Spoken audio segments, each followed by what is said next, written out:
Latino presents. Today we're going to make the perfect espresso. So the first thing to do is grind your own coffee beans fresh. If you have pre-ground, that'll work too.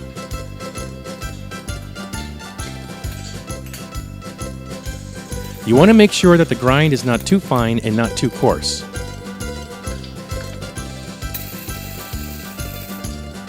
Obviously, that wasn't enough.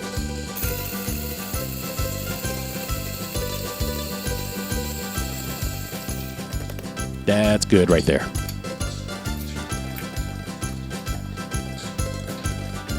You'll need a stovetop espresso maker. Unscrew the top and fill to the water level. Make sure that the water doesn't go higher than the pressure release valve inside. Place the filter back in and fill it with the coffee. No need to tamp down. If you pack it too tight, the coffee will have a tough time brewing and will burn and cause it to be bitter.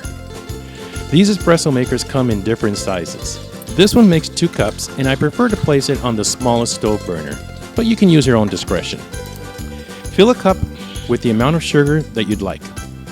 Keep your eyes on the espresso maker though, and make sure that you capture the very first drops, which are the most concentrated, and add very little of it to the cup of sugar. If it's too dry, just add a little more coffee until you reach the desired consistency. It's better to add more coffee than to add more sugar. Keep whipping and introducing as much air into it as possible, which will cause it to change color and be fluffy. Plus, it's also a great way to work your arms.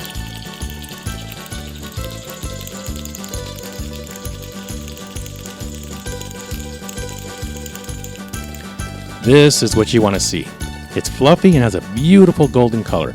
Add your desired amount of this deliciousness to each cup of espresso.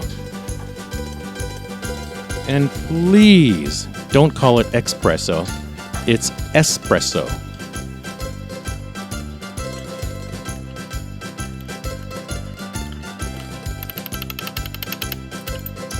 So let's recap.